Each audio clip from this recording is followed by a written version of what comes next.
partnership with FEMA, Project Room Key would identify 15,000 hotel rooms throughout the state of California. Those hotel rooms would be supported not only through food programs and delivery services, but with basic social services to meet the needs of those that we would provide accommodations for. We had an audacious goal a few weeks back of identifying 15,000 hotel rooms that would be made available as a subset of our larger strategy, homeless strategy, to get people off the streets. I'm pleased today to announce a milestone that 10,974 hotel rooms have been procured. 4,211 individuals are now inside, off the streets, out of our shelters, representing roughly 38% of all of those hotel rooms now being occupied. We've had amazing partnerships not only with Santa Clara County, but Yolo County, Merced County, Los Angeles County, Riverside County, and Ventura County. And there's a reason I mentioned those counties. They have simply done more than all of the other counties to really support this effort. This effort, though, as well, is made even more significant by the announcement with Motel 6 in their corporate headquarters here in the state of California. They are setting aside, as part of a master agreement template, some 47 Motel 6s like this in 19 counties in the state of California. Some 5,025 additional rooms. That's on top of the roughly 11,000 that are part of Project Room Key. So now we have the capacity that exceeds our original goal because of their commitment to this effort at scale. 19 counties, 47 sites like this, 5,025 just within the corporate structure, not the franchisee, but the corporate structure of Motel 6. We've done something else that's very significant as well with the corporate entity that owns the California Motel 6 chain. We've been talking a lot with Senate leadership, particularly Toni Atkins. I want to applaud her and her staff. She has been very aggressive and appropriately so of making a point that many others have made, but with more prescriptive backing, and that is we should take advantage of this effort and look at the prospect of potentially procuring these sites into the future.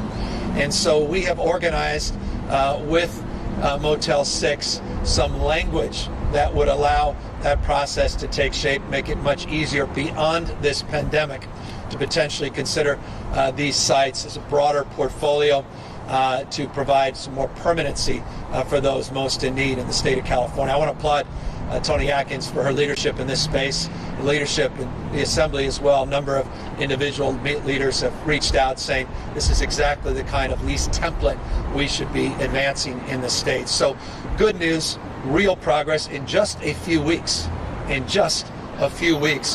procure these sites, to start getting people off the streets, out of the shelters, and into these safer settings. I just want to remind people, the subset of people that we are prioritizing in Project Room Key are individuals that have tested positive for COVID-19, individuals that are in congregate settings that have been exposed to COVID-19, or elderly individuals that are vulnerable, as well as others with morbidities, other issues, chronic disease that we have prioritized. That's part of the framework in partnership with FEMA, in partnership with the counties that we prioritize as a subset of our homeless population into this broader effort. I want to also just acknowledge a few people, if I may. Jason Elliott, my team, who's been masterful in putting together these master agreements. Kim Johnson, Department of Social Services, just worked overtime. Again, we launched this just a few weeks ago, and the fact that we are able to get thousands and thousands of people off the street, and now in partnership with cities, not just the counties, the ability to get 10+ thousand more off the street in a short period of time is a remarkable testament to their leadership. It's also a remarkable testament to leadership of Chef Jose Andres from World Central Kitchen. We have partnered with World Central Kitchen on this entire portfolio to provide 3 meals a day, dietary considerations in play, partnerships with local restaurants, 3 meals, not just cold prepackaged meals, 3 nutritious meals, hot meals, not just cold meals, for adults, not just children, or children, not just adults. I want to just compliment a World Central Kitchen for being able to do this at scale. They'll deliver their meals, they'll do it in a safe way, and they'll provide, again, 3 every single day for this entire portfolio. Again, all of this in just a few weeks. So I say this as someone who cares deeply about the issue of homelessness. I take this personally in terms of my responsibility, my role as governor of the state of California, and I just cannot impress upon you how proud I am at this moment to be able to make this announcement and to further the call to make it clear that we cannot do this alone as a state. We're sort of building the plane, but someone else has to fly it. It's the counties that really lead this effort, and it's the cities that need to support this effort. I mentioned those counties that have excelled. There are an equivalent number of cities, unfortunately, that have not, where cities are blocking these efforts at a time of crisis. The most vulnerable Californians on our streets, seniors that are just desperate for a key, a lock, a place of their own, the dignity that comes with that, their lives on the line. I just want to encourage those cities that are blocking efforts like this to consider themselves in the context of others, to consider their action in the context of their community, to consider their actions in the context and annals of history. They'll judge themselves, not just be judged by others, by the extent they help the least among us at this incredibly important time. No one stands taller than those leaders that bend down on one knee to help lift other people up. No one stands taller. And so cities that are blocking these efforts, please consider the morality of those decisions. Consider the moment we're in and the ethical question you're being called and asked upon. Consider your station in life and in history. All of us will be judged. Homeless individuals are members of our community. People that are a paycheck away from losing the capacity to have that key and lock and a place to call home. And I hope we'll consider their lot and their future as well. But one person that's not in peril of being judged negatively is a person I'm going to introduce now.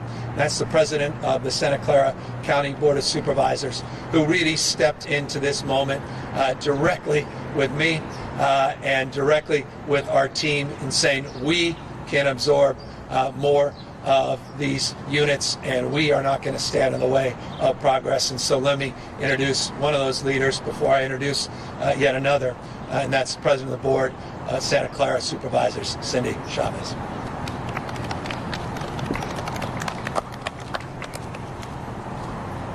Well, good morning, everyone.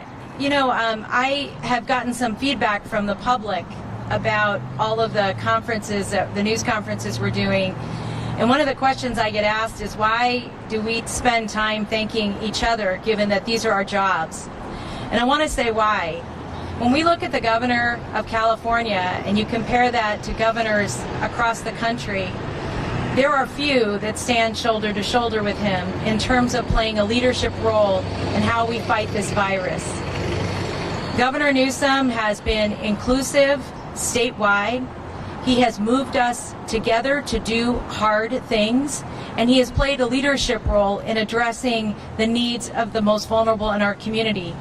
He's done that by expanding offerings for child care, for supporting our efforts in surge capacity, in helping us think differently about how we handle criminal justice at this time. There really is no end to the leadership role that he's played, and it's allowed leaders on the ground, like my colleagues, Supervisor Susan Ellenberg, to really dig in and expand opportunities for child care, for our police and fire services to really do their jobs, and for folks that work in our hospitals to have the PPE to excel and do the work that they need to do. And so it's it goes without saying that I'm so grateful to live in this state, and I couldn't be more grateful to be from this county, and I'll get to talk about our partnership with the mayor in just a moment.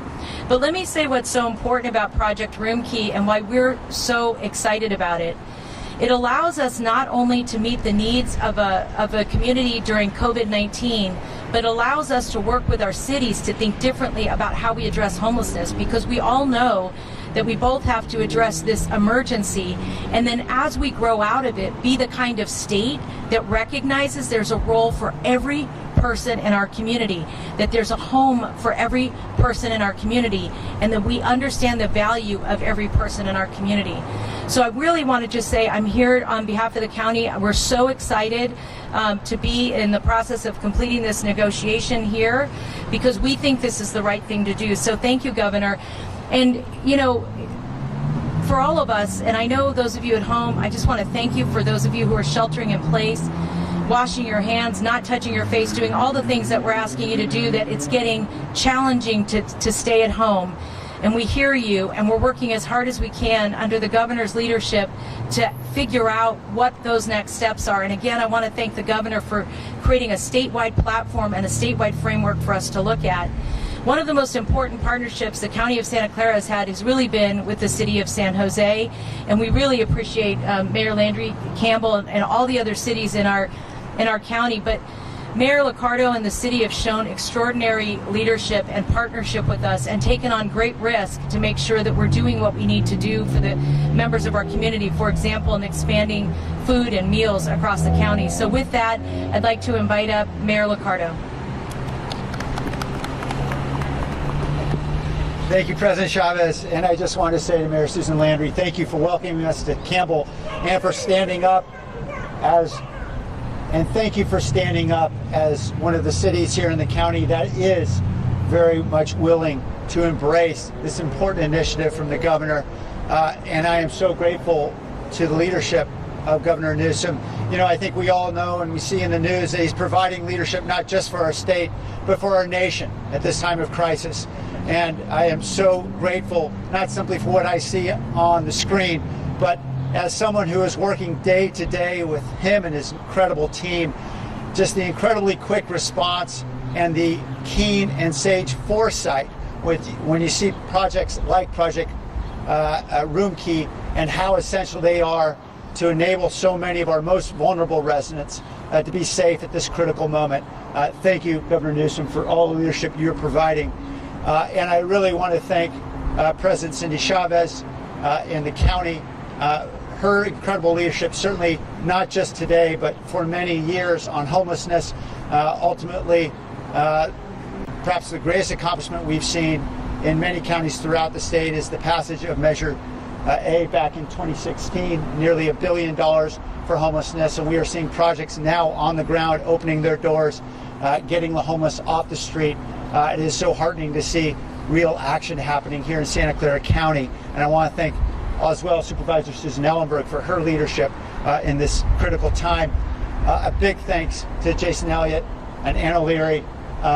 Certainly this Project Roomkey is critical. Also, the negotiations with FEMA ensuring there's reimbursement for this is really critical, because all of our cities and counties are facing gigantic holes in our budgets.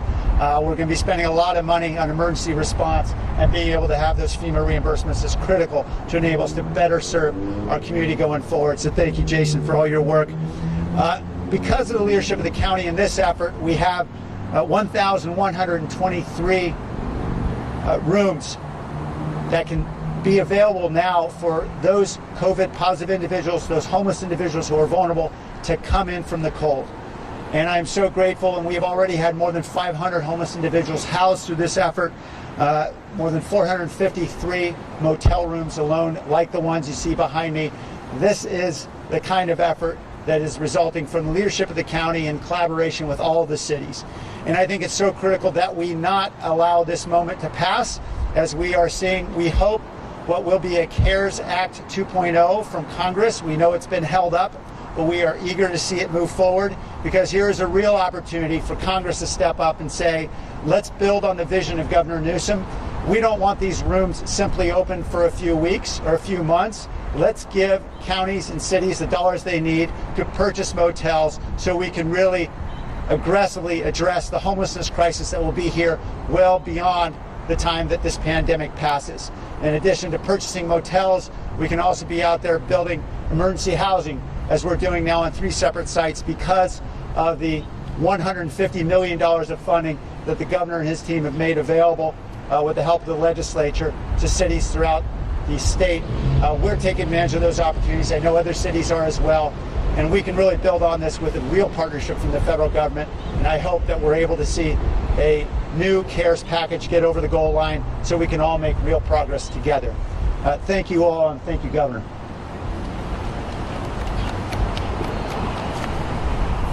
Thank you, Mayor Liccardo. Thank you, Supervisor. Thank you, Mayor and Supervisor, for all of your support. At the end of the day, the state vision as it relates to supporting these efforts cannot be realized anywhere else but the local level. And so localism, as I often say, is determinative, and that's the basis of leadership. And you have demonstrable leaders here, and they are exemplified every day, particularly on this issue, through good work. And so we're very grateful to them. That's why we're here today, to highlight that and let them know the spirit of what Mayor Liccardo just said. We want to be here in the medium and long term as well. When we talk about procuring these sites in the future, the obvious question is how to pay for it. We're working, as the mayor said, to see what we can do at the federal level with the next iteration of federal support and the stimulus, working through the voucher programs, CDBG programs, tax credit programs, looking with philanthropy, nonprofits, and to the extent that states can support those efforts, try to package all of that up. In fact, we quite literally are looking at all of those as specific examples to potentially stack up the financing that may be needed ultimately to start procuring these assets throughout the state of California. Let me just briefly, before we open it up to questions, just update people as we do every day at noon on the total number of individuals that are currently tested positive for COVID-19, number of ICU patients, number of people in our hospitals, and of course update you on the latest number of deaths in the state of California.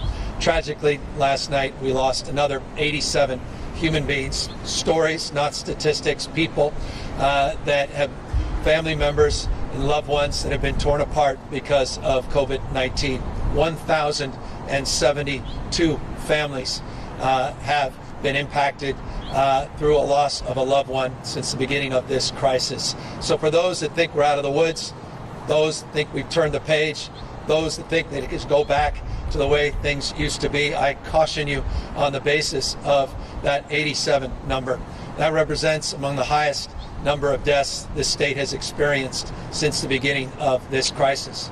Our hospitalization rates went up, didn't go down last night, in the last 24 hours. Good news was modest growth of 1.3%. Our ICU numbers, however, did modestly go down. And when I say modest, by 0.1% in the last 24 hours. I reference hospitalization and ICU numbers as very, very important numbers in terms of our determination of when we can start loosening up the stay-at-home orders. We've certainly flattened the curve. The question is, when are we going to see those numbers start to decline on a consistent basis as opposed to an episodic basis as we have seen over the last week or so.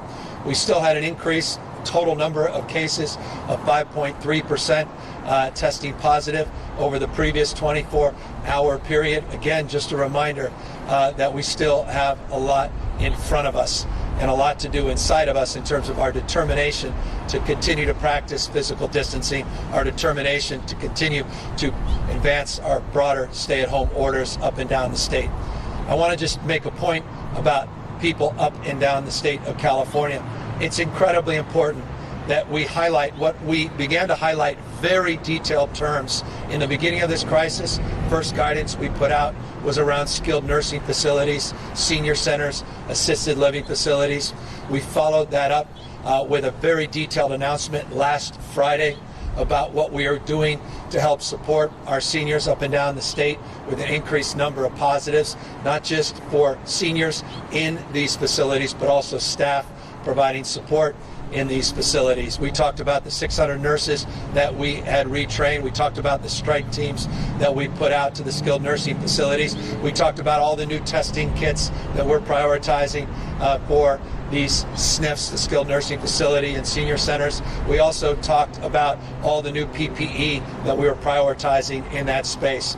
Let me just underscore this by highlighting just in Tulare County alone, for those that think this is just an urban construct or densified in certain parts of the state, it exists and persists, COVID-19, throughout the state, including rural California, quite substantively so. Tulare County has 3 breakouts now in skilled nursing facilities that would break your heart when you learn more about them. It's just a reminder that none of us are immune from this disease, and that if we stop taking it seriously, we will have serious consequences. And those consequences are not just felt in statistical terms, but quite literally in lives lost, and no more vulnerable than the seniors, in addition, of course, to the homeless that we are highlighting here today. We put out specifics yesterday in all of our skilled nursing facilities of the total number of facilities and the exact sites where we have positives. There are requests appropriately in for the Department of Social Services to do the same. We have overall, in addition to the SNFs, we have overall now 400 facilities that we are monitoring throughout the state of California, over 3,500 staff and patients that we are monitoring throughout our entire system, which is roughly 9,000, just shy of 9,000 settings, licensed settings that we are monitoring, that we are supporting and continuing to be vigilant about and around. And so just wanted to highlight you on that front as well.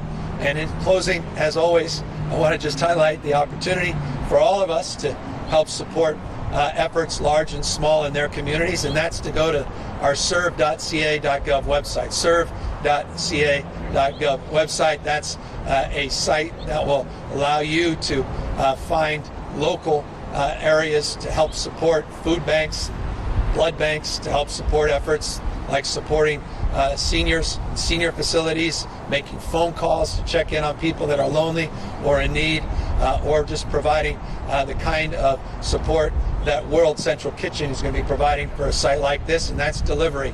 If you're willing, you're able, I encourage you to go to that site, serve.ca.gov. With that, we're happy to take any questions. Governor, thanks so much for giving us some time today. I've got quite a few questions from my colleagues about homelessness, the issue you're talking about today. I think the most common one that I'm seeing is there's a lot of frustration among some local governments about the pace of getting these rooms and getting folks into them. So can you account for sort of how long it's taken both to procure these rooms and then to start filling? Well, we announced this 2 weeks ago, so respectfully, I think this is a rather heroic effort in terms of being able to organize and mobilize and move forward. The frustration for me, candidly, is the opposite. We have cities that are blocking some of these sites, not embracing some of these sites. This is not one of those cities. Those cities that are embracing this are getting the support of not only these master lease templates, but getting that 75% reimbursement from FEMA, and the state of California is helping supplement the 25% through the $800 million the state has made available in the last number of months in emergency aid and support that was part of last year's budget.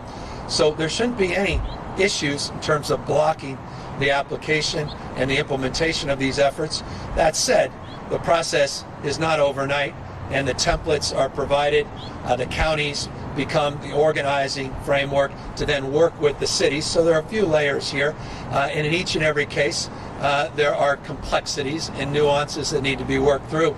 But I couldn't be more proud of just being up in the Sacramento area just a few weeks ago with Mayor Steinberg announcing the initiation of this, and to be here today marking the fact that 4,211 individuals are off the streets and out of our shelters into these facilities. We made a deal for an additional 5,025 through the corporate Motel 6 chain, and we already have just shy of 11,000 units that are ready and able to be part of this endeavor. Governor, can you tell us some more about the resistance you've encountered from local governments? What level of authority do they have to refuse this? And what type of arguments have you heard for why they're not willing to cooperate? They're the same old tired arguments of NIMBYism. They're well known, well described, well chronicled, well reported, and well researched, well considered. It's golden oldies. And, you've got leaders that'll be defined in history in terms of how they helped those least among us. And those, for me, are almost biblical terms. There's a morality and sort of an essence of self that's reflected in those that at times in need will do even more than they ever thought possible to meet those in need. And then there are folks that just turn their backs and say it's someone else's problem and point fingers. And we have a few of those, unfortunately. And I just want to say this, my heart goes out to them as well. I get the politics of this. It's tough. And I just want them to know I have their back. And if you need support, I'll take the arrows in my back. I'll create some space. And so call me and let me see what I can do to secure your anxiety and your needs. And I don't mean to be dismissive of NIMBYism. I've lived it as a former mayor, county supervisor, and now governor. I understand where it comes from. But at this moment, we need folks to break through that. And then a final question on the topic of homelessness. I know a lot of folks are curious about the point you made about this potentially being a long-term solution for cities and counties to acquire these long-term to house folks. And you touched on this a bit.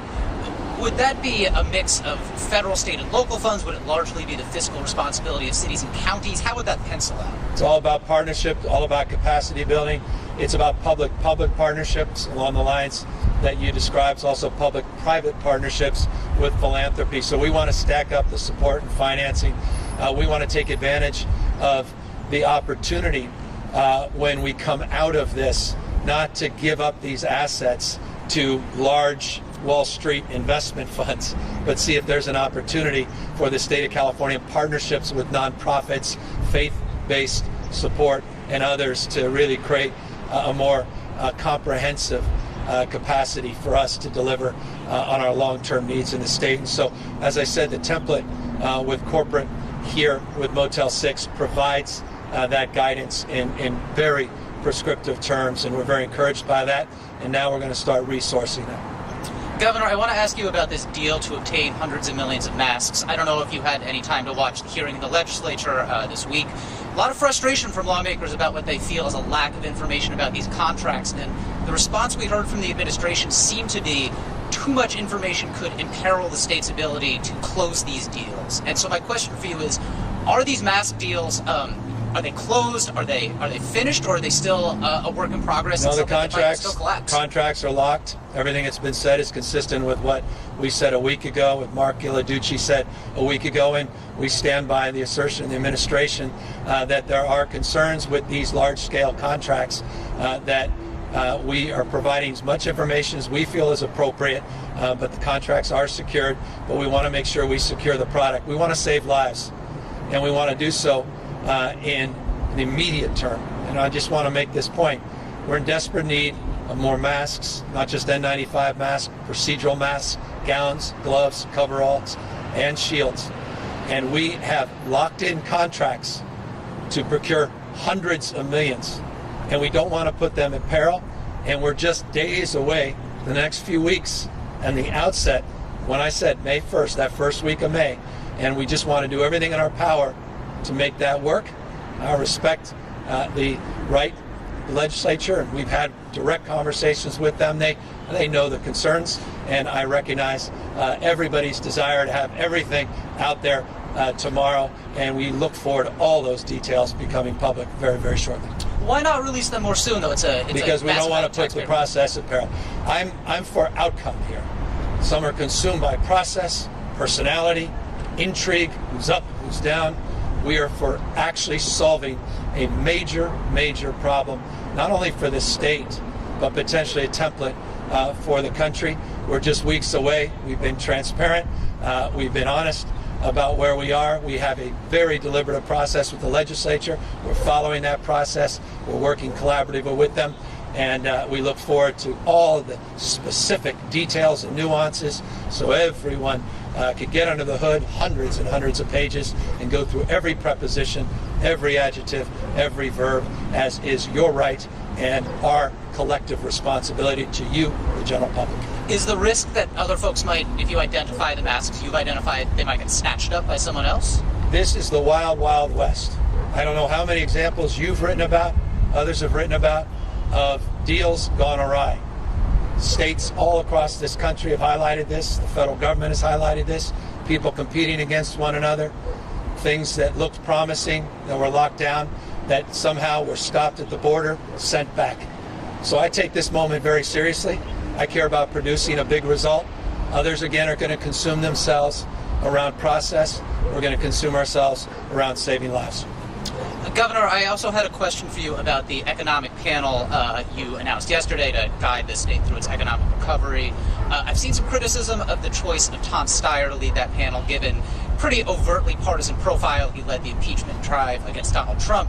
He's been very involved in politics in ways that have clashed with some major industries here. What is your response to that criticism that you've chosen somebody who's a bit of a partisan warrior to lead a recovery that should be nonpartisan?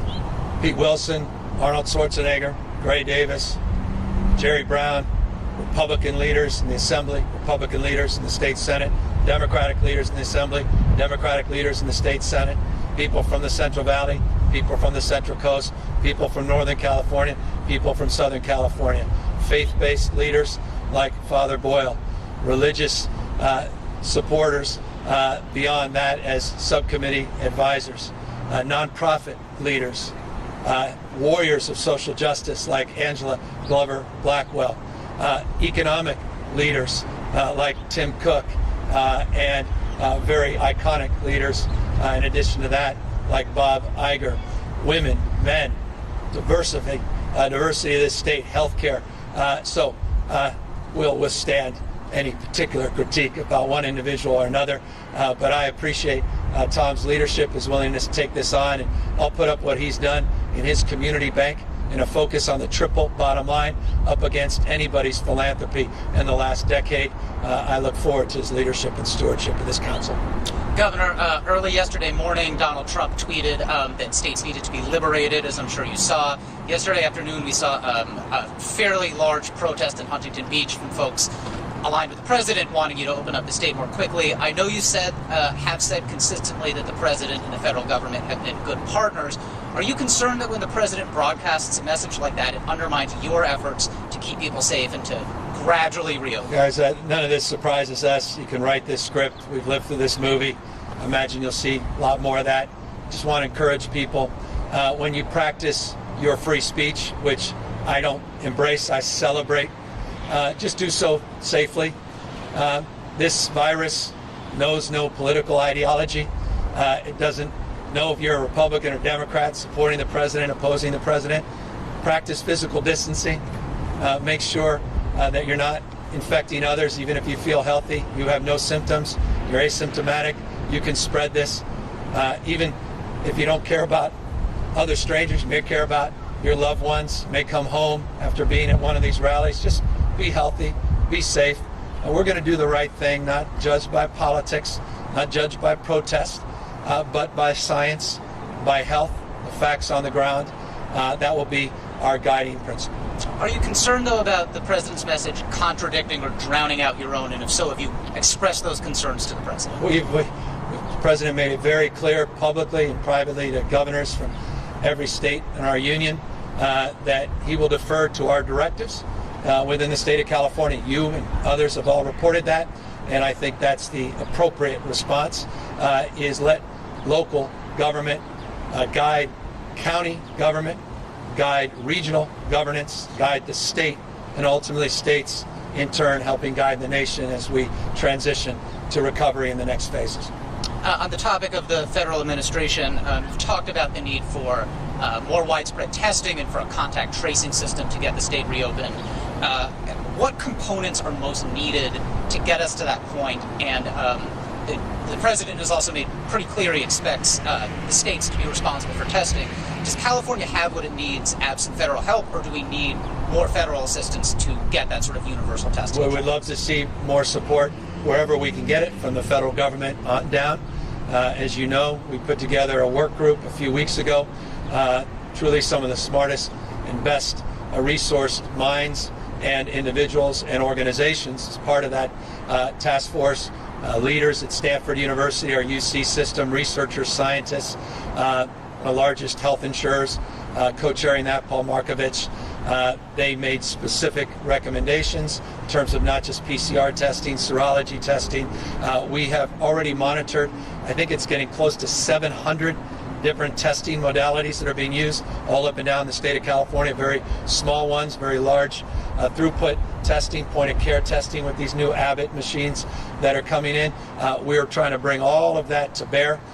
We need more swabs. We've been very directed and pointed in terms of working with our partners at FEMA to try to procure those swabs. We broadly address the issue of reagents and the RNA extraction kits, which were a big problem a few weeks ago. We could be doing exponentially more. Just 24 hours ago, you heard Mark Galley at a press conference yesterday make the point that we, or rather 48 hours ago, made the point we get up to 90, he believes 95,000 tests a day if we had those additional supply materials on a daily basis above and beyond where we are. Our goal is to get to 25,000 in the next 10 or so days. We had a similar goal to get to 10,000 by April 14th. We've exceeded that. I'm confident we'll get to the 25,000 in the next few weeks, and we want to get substantially higher number in the next month. And we'll be looking for all the support we can get, private, public, federal, local, state. And I just want to acknowledge again local leadership, because the mayor has been procuring his own tests, county as well. Mayor, you as well. Everybody's rowing in the same direction. We appreciate that spirit. Governor, we also got a question about the risk of outbreak in homeless detention centers. Are you considering or undertaking any steps to protect immigrant detainees from the spread of the virus? Yeah, that question's been asked 5 out of the last 6 days. I'll answer it again very specifically. We in the state of California are looking at our legal rights to intervene. As you know, you in particular, many may be watching, I signed legislation this year to do away with private detention facilities in the state of California. There was legal opposition to that. We ended up, now we are in the courts. So just because you sign something doesn't mean you can do something. That question is being adjudicated. Determination of states' responsibility and rights there to intervene are being questioned. I've got a legal team of folks, but more than just a legal team of folks. I mentioned this when we made very detailed announcement of what we're doing for all our residents, regardless of their immigration status, just a few days ago, to help support with direct disaster relief and also provide community presumptive eligibility at our clinic setting for individuals to be tested and treated regardless of their status, including an announcement on sick leave for our farm workers and others in our food chain. Our desire to do more in this space, but our need to really get clarification of what my legal authority is as governor and not a federal representative. And that's why, again, the federal government should do everything in their power to secure not only the health and safety of those that are detained in these federal facilities, but to make sure that they're isolated and quarantined and tested and cared for if indeed they have come in contact or been exposed or tested positive for COVID-19. Governor, I'm told we have time for one more question. So how are you sleeping these days? I'm just kidding. That's not my question. Folks wanted some more detail about both where some of these 4,000 folks who have been placed into shelter at their particular counties or cities where that's mostly happening, and conversely, if there are any particular cities and counties that are especially resistant, as you mentioned. Well, I want to highlight the positive and remind you of Yolo County. It's been spectacular. Merced County, LA County. Talking to 2 members of their Board of Supervisors, Mark Ridley-Thomas, Hilda Solis, just yesterday about their efforts and how we could be even more supportive of their efforts to encourage local cities within the county to help meet this moment. As I said, we're here in Santa Clara for a reason, because of Mayor Liccardo's leadership and county supervisors' leadership. And I want to also express a deep appreciation for the county of Riverside and the county of Ventura for doing a magnificent job. San Francisco, we're in partnership and conversation all across this state. As I said, just this Motel 6, and I'll end on this, the Motel 6 partnership is in 19 counties alone, just with this corporate opportunity for an additional 5,025 rooms. So it gives you a sense of what we're capable of doing when everybody just doubles down, rolls up their sleeves, stops playing politics, stops pointing fingers, and tries to just row in the same direction. So that's the spirit to which I'll end. Gratitude for all of those that have really helped and answer questions. Once we turn this off by just saying what I always say at this stage, and that is thank you to everybody that has gotten us to this moment. The 40 million Californians that have done justice to the stay-at-home orders, continue to practice the kind of social distancing and the physical distancing that has allowed us to bend that curve, flatten that curve, and give us a little bit more time to work through to make sure we are well resourced and prepare on the testing and tracing and tracking, isolation and quarantine process to make sure you're safe as we begin to toggle back and begin to reopen the economy. Take care, everybody. Thanks, Governor. Governor? I'll answer it once.